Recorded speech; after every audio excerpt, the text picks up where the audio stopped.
Bon,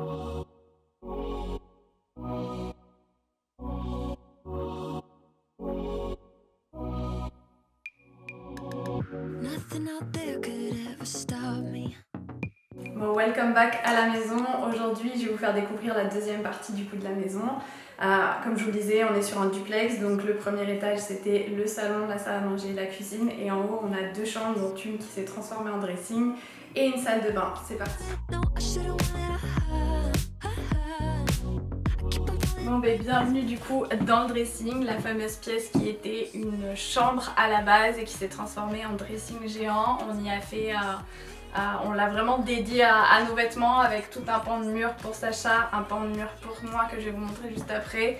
Et également un choosing, tout un mural de chaussures très très cool. Donc voilà, on a dédié du coup cette pièce de 15 mètres carrés il me semble à ça, et on dirait presque une boutique à vrai dire. Au centre de cette pièce, on y a mis un plan de travail, un îlot central de façon à pouvoir poser pas mal d'affaires déjà et de pouvoir ranger aussi avec des tiroirs sur le devant. Tout le mobilier dressing, c'est-à-dire toutes les tringles, les planches, etc. viennent du même site. J'avais découvert ce site sur internet qui s'appelle Rack Buddy et tout est dans un style, vous savez, très plombier. En fait, ce sont que des tuyaux de plomberie associés entre eux et qui donnent des tringles. Je trouve ça très très cool, c'est assez costaud en plus de ça, donc ça fonctionne très bien. Et j'avais très envie d'avoir un dressing apparent, un dressing ouvert pour vraiment avoir tous les vêtements comme ça en exposition. Je trouve ça très très cool. Alors le petit point négatif, c'est que forcément il faut que tout le temps ce soit rangé, mais c'est cool d'avoir tout d'accessible comme ça facilement. Il existe différents styles en fait de tringles sur le site. Soit vous prenez tout un set de tringles qui existe déjà comme ce set là, soit vous pouvez carrément le personnaliser et faire votre mural de tringles à votre goût par rapport à vos vêtements, à ce que vous voulez que ce soit plus ou moins long, plus ou moins haut, etc. par rapport vraiment à la surface que vous avez. C'est ce que j'ai fait moi de mon côté, du coup il est personnalisé de mon côté et ça m'a permis de pouvoir mettre mes robes longues, etc. donc c'est très pratique. Pour les chaussures, ça vient également de chez Rack Buddy, donc ce sont des planches en bois, vous avez différentes couleurs d'ailleurs de bois qui existent. Je trouvais que celle-ci c'était celle qui allait le mieux dans l'appartement. Et toujours les fixations, donc fixations style plombier comme ça, tuyaux de plomberie, etc. que j'aime beaucoup. Ici on a du coup toutes nos chaussures et comme vous pouvez le voir, il y en a autant à Sacha qu'à moi, donc il ne faut pas croire que j'ai plus de vêtements que Sacha. Mais voilà, toutes les chaussures aussi, le fait de les avoir en exposition comme ça, de pouvoir facilement en fait choisir le matin quoi porter, c'est plutôt très pratique. On continue après les chaussures à ma tringle de sac. Donc pareil, j'ai choisi une tringle chez Rack Buddy. C'est une tringle pareil toute simple et assez proche cette fois-ci. Proche du mur, puisque cette fois-ci il n'y avait pas besoin de mettre de cintre, donc c'était parfait, c'était seulement des crochets. Les crochets je les ai trouvés sur Amazon et ça m'a permis de crocheter en fait tous mes sacs, donc j'ai suspendu tous mes sacs à main. Je trouve ça déjà plutôt joli et en plus de ça très pratique encore une fois pour décider de quel sac je vais porter et surtout pour ne pas en oublier. Vous savez, vous avez toujours le sac que vous mettez au fond du placard et que vous avez complètement oublié, donc là cette fois-ci je les vois tous, donc c'est très pratique. On passe ici à ma partie du dressing, donc comme je vous le disais, celle-ci je l'ai personnalisée, c'est moi qui ai donné toutes mes dimensions etc sur le site, on l'a dessiné ensemble en fait avec les designers de chez Rack Buddy, ce qui m'a permis de pouvoir mettre toutes mes robes longues à ce niveau là. Donc ça c'est une seule tringle comme vous pouvez le voir qui est très très haute et ça m'a permis de pouvoir mettre des choses qui sont longues comme les manteaux, les robes longues, etc. Et en dessous on a tous les pantalons aussi, ils m'ont dessiné des tuyaux en fait à l'horizontale de façon à mettre mes jeans à cheval dessus, donc c'est trop pratique. Ce dressing est vraiment très pratique. Je l'ai organisé avec, dans un premier temps, toutes mes vestes, tous mes blazers, mes vestes en cuir, etc. Ici on a les pulls d'hiver. À ce niveau là ce sont que des robes. Uniquement les robes et il y en a plutôt beaucoup d'ailleurs, petite passion pour les robes. Ici comme je vous le disais du coup on y a mis toutes les robes longues, toutes les combis, pantalons etc, tout ce qui prend de la place en longueur, donc on se sert vraiment de toute cette hauteur qui est très pratique. Et en dessous tous mes pantalons qui sont à cheval du coup sur les tuyaux, il y a mes jeans également que je mets à ce niveau là. On continue ici avec mes manteaux, on a des vestes manteaux mais principalement vraiment des trucs d'hiver à ce niveau là. Et juste en bas ce sont toutes mes blouses, il y a beaucoup de blanc d'ailleurs. toutes mes blouses, tous mes chemisiers, etc. que je mets régulièrement et que j'aime beaucoup. Tous les cintres viennent de chez Amazon. J'ai trouvé des cintres en velours. C'est ceux qui sont le plus pratiques honnêtement pour que les vêtements ne glissent pas du cintre. Le fait que ce soit du velours, vous savez, c'est antidérapant et c'est très pratique. Et en plus, ils sont très fins, ils prennent pas de place et ils sont très légers. Donc c'est très cool ça. Et on voulait que tous les cintres pour le coup soient uniformes plutôt que d'avoir plein de cintres dépareillés. Donc voilà, tous les cintres, je les ai trouvés sur Amazon. Au-dessus de tout ça, on a rajouté à nouveau des planches, donc ce sont les mêmes planches qu'on a vues pour le choosing et j'y ai posé pas mal de stockage, ce dont j'ai le moins besoin, c'est-à-dire là on a des vêtements de sport, on a des maillots de bain, mes chapeaux, les paniers de plage, etc. C'est ce que j'utilise le moins forcément au quotidien et du coup je les stocke un petit peu en hauteur. Sur ma gauche, on a le grand miroir, ce qui me permet du coup de choisir mes vêtements et de venir essayer. Je trouve ça primordial d'avoir un miroir dans un dressing et de pouvoir se voir avant de partir et de pouvoir décider est-ce que ça va bien ensemble ou non. Donc voilà, grand miroir, celui-ci je l'avais trouvé chez Leroy Merlin. Je l'avais repeint moi-même, à la base il était gris, il me semble, gris acier et je l'avais repeint en blanc pour qu'il se fonde au maximum, mais il est très grand, je crois qu'il fait un 1,90, quelque chose comme ça, donc c'est très pratique. On a également reçu le dressing, donc ça c'est tout le dressing avec toutes les tringles, etc.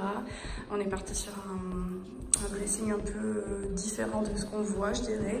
J'avais pas envie d'avoir un dressing Ikea, donc même si je sais qu'ils sont canons et surtout ils sont vraiment pas chers, j'avais envie de partir sur quelque chose d'un peu plus original, je dirais. Donc voilà, on va s'amuser, je sens que ça a l'air super compliqué. Il y a beaucoup d'embouts comme ça partout. En fait le principe ce sont des tuyaux de tuyauterie, de plombier qui sont recyclés et pour faire des tringles. Donc là ça va être tout mon pendant de mur. Tout ça, ça va être que de la tringle avec tous mes vêtements. Ici on va avoir le miroir comme ça tout en hauteur pour pouvoir se voir. Là en fait on a une problématique qui est qu'on a des caissons à cause des fenêtres qui sont en dessous. En fait c'est un immeuble qui a été surélevé d'un étage et du coup forcément les fenêtres de la façade qu'on n'a pas pu toucher sont décalées par rapport aux différents niveaux. Donc là on a des caissons parce que les fenêtres sont derrière. Voilà, et du coup on a trouvé une bonne technique, c'est que là on va mettre une grande tringle pour Sacha, donc là ça va être toutes ses chemises. Et ici également pareil, le même problème avec les caissons, une autre tringle, chemise également et manteau probablement. Enfin ouais, parce que là ça me paraît déjà beaucoup pour toutes ces chemises. Donc manteau également et ici étagère, tout en hauteur. Et sur ce mur là, donc au fond, il y aura ces étagères là, tout ce bois là clair, ce sont des étagères pour les chaussures, donc ça va être un mur entier de chaussures et il y aura mes sacs accrochés avec une tringle également à ce niveau là, à la porte d'entrée en fait.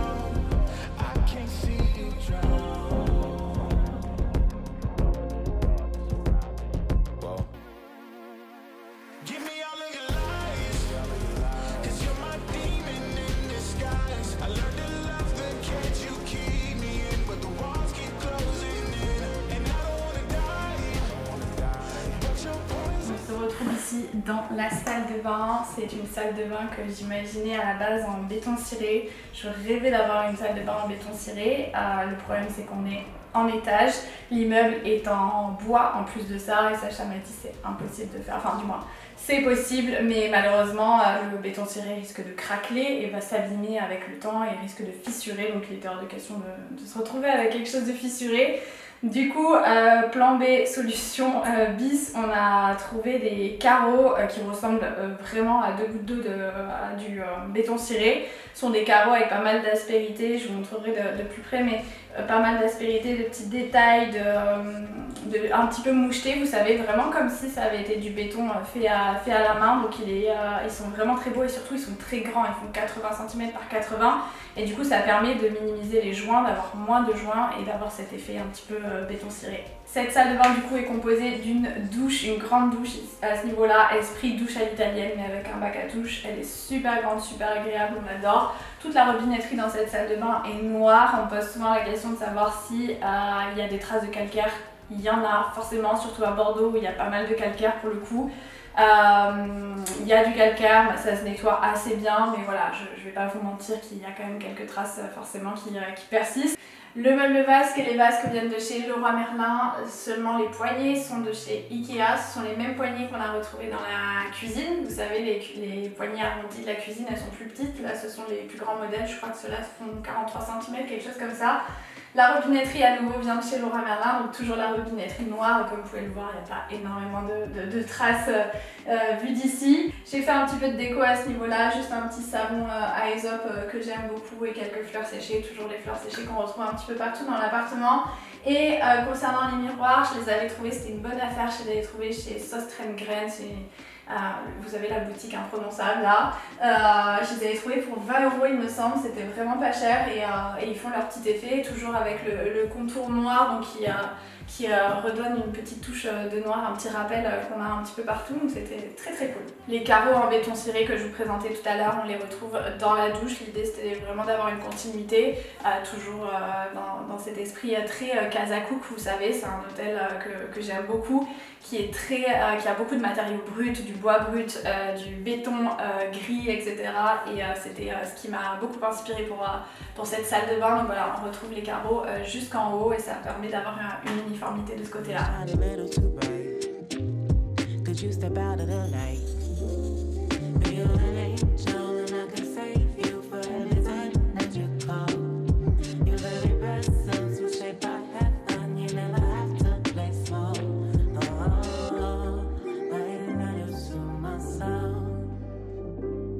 Du coup, tour de la salle de bain terminé. Derrière moi, on a un petit néon qui vient de la marque Yellow Pop. Le néon avec écrit Soulmate qui veut dire âme sœur en anglais. J'adore ce nom, je trouve ça très très beau, j'adore ce mot. La planche de surf, elle a une longue histoire, je la trouve incroyable, elle est très très belle. C'est une collection que Billabong a fait avec Sincere Jules. Il n'y a que 3 exemplaires qui existent. Il y en a une chez Billabong, une chez Sincere Jules et une chez moi, ce qui est complètement fou. Je crois même que celle de chez Billabong avait été gagnée par un jeu concours. Bref, elle est en marbre, elle est vraiment très très belle, esprit marbre plutôt. Mais voilà, elle est trop belle, je l'adore celle-ci. Au niveau des lustres, dans le couloir, du coup, comme on a une hauteur sous plafond qui est très importante à ce niveau-là, on a accroché avec de la corde des gros lustres de Bali. On a trouvé donc ces lustres sont faits à Bali par des artisans et ils sont vraiment très très beaux et très imposants du coup dans l'escalier et tout. Et on en a 2 du coup, un qui tombe dans l'escalier et un qui tombe juste au-dessus de moi, donc c'est très très cool. Ici sur ma droite on a fait un nouveau placard à nouveau. L'idée c'est d'avoir un peu de rangement caché un peu partout. On a repris les poignées Ikea. C'est les poignées du coup de la cuisine et à l'intérieur ça nous permet de ranger pas mal de produits, le linge aussi. Ici on a tout le linge de la chambre, le linge de la salle de bain également, tous les draps etc. et l'aspirateur, très important. Et on arrive du coup dans la chambre. Cette chambre je l'imaginais, je voulais absolument qu'elle ait un style très épuré, toujours très californien et tout, mais surtout très hôtel. Je rêvais d'avoir une chambre d'hôtel et d'y dormir aussi bien qu'à l'hôtel et c'est chose faite, le résultat est trop bien. On a un très grand lit dans lequel on dort extrêmement bien. C'est un lit 180 donc déjà c'est vraiment le rêve. On s'y sent vraiment très bien et surtout il est surélevé, les pieds font 30 cm il me semble, du coup on dort très haut et comme on a une hauteur sous plafond très importante à ce niveau là, du coup on se sent vraiment très bien. J'ai jamais aussi bien dormi que dans ce lit, limite encore mieux qu'à l'hôtel. De chaque côté on a des tables de chevet, c'est des tables de chevet, je les ai ramenées de Paris, ce sont des AMPM à la base donc elles sont encore en vente en plus je pense. Sauf qu'elles sont très chères, il me semble qu'elles sont près de 400 € la table de chevet, beaucoup trop cher, enfin j'avais pas du tout envie de mettre ce budget dans les tables de chevet. Sauf que je l'ai trouvé très quali, très hôtel, je recherchais quelque chose avec un tiroir pour vraiment pouvoir ranger les affaires dedans et ne pas avoir le bazar apparent. Et je les ai trouvés sur le Bon Coin à 30 € pièce il me semble, si je dis pas de bêtises. Et me voilà partie donc pour Paris, sauf qu'en fait en arrivant sur place je m'aperçois qu'elles sont extrêmement lourdes, je crois qu'elles font 35 kg pièce. Impossible de les porter les deux en même temps et de prendre le train avec. J'ai dû finalement les mettre dans un blablacar et les récupérer à Bordeaux, bref ça a été tout un itinéraire, mais au final je suis très contente d'avoir fait tout ça parce qu'elles sont très belles, très quali, très lourdes, imposantes et vraiment ce métal noir est trop beau. De chaque côté du lit on a des appliques murales qui sont reliées du coup à l'électricité à l'intérieur du mur. Je trouve ça très quali aussi et très hôtel. Une nouvelle fois, vous savez, ça fait vraiment la petite lampe de chevet que vous pouvez vous incliner pour lire et tout dans le lit. Je trouve ça très cool. Un peu de décoration de ce côté là. La tête de lit, c'est une AMPM également avec la housse en lin naturel. Elle est trop douillette, elle est toute moelleuse et tout, c'est trop agréable. Et le cadre c'est le même qui est dans le salon. En bas c'est un cadre Zara Homme qui n'est plus à la vente malheureusement, mais j'aimais beaucoup le côté abstrait. Puis encore une fois c'est beige, on est toujours dans les beiges, blancs et noirs pour casser tout ça et c'est ce qui me plaît. Dans cette chambre on a un luminaire qui est absolument magnifique qui vient de Bali. C'est aux quatre coins du monde qui fait ça par ses artisans à Bali. C'est un luminaire inspiration iLluminate mais tout en métal, c'est que du métal et c'est pas du bambou, donc toujours dans le métal noir pour casser aussi le trop blanc. Le tissu également est noir, il est très beau ce luminaire, je l'aime beaucoup. En luminaire on a également cette petite table de chevet qui est très belle, qui est en travertin. J'ai une grande passion pour le travertin et qui s'allume de façon très design en plus de ça. Je la trouve très belle celle-ci.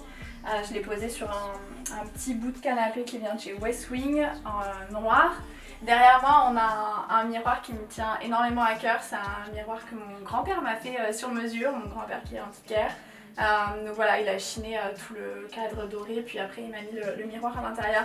Je l'aime vraiment beaucoup, il est très large et très grand et très sentimental en plus de ça. À ce niveau là on a un petit bureau qu'on a essayé d'optimiser pour cacher tous les papiers etc. C'est pas forcément un endroit où je travaille mais ça nous permet de mettre l'imprimante etc. et tous nos papiers, donc ça nous permet d'avoir du stockage. Les rideaux qui cachent ce bureau sont des rideaux Caravane, ils sont incroyables. C'est du lin, ils sont hyper épais, ils ont un tombé qui est vraiment très beau avec ce liseré noir, ils sont très chics. La tringle et les anneaux viennent de chez eux également, donc ce sont des Caravanes également et ça permet voilà, d'avoir ce petit coin caché. On peut mettre du bazar et tout mais ça ne se voit pas. Le fauteuil à ce niveau là c'est un fauteuil West Wing, c'est celui qui était dans le salon jusqu'à présent. Je l'ai monté dans la chambre, je trouve qu'il va bien avec le style de la chambre et ça me permet d'avoir un endroit pour poser un peu les vêtements, le pyjama etc. donc c'est pratique.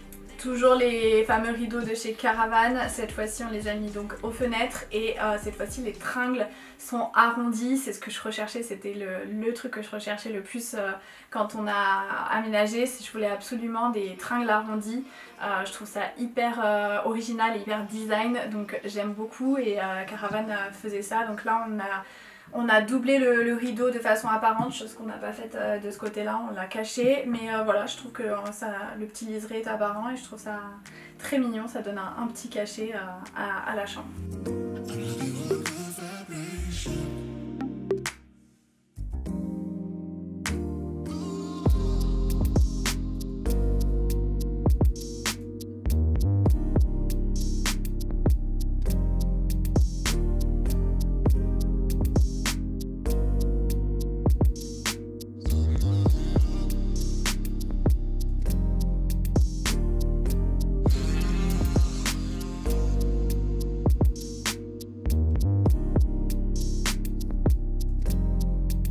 Bon, avec Babouche on espère que ce room tour et ce home tour même vous a plu. On a fait le tour de chaque pièce, que ce soit au rez-de-chaussée ou à l'étage. Il me manque si la terrasse à vous présenter. J'attends un petit peu que les beaux jours arrivent pour tout mettre en place, pour remettre le canapé extérieur etc. Et je vous tournerai ce petit terrasse tour. Et puis je vais vous retrouver très vite aussi pour vous présenter la Casa Familia, donc le fameux projet qu'on a rénové sur le bassin d'Arcachon. Ça vous permettra de découvrir un univers totalement différent puisque là on est sur un univers plus bois, plus brut, plus maison de vacances on va dire, maison familiale de vacances. Donc voilà, à très vite.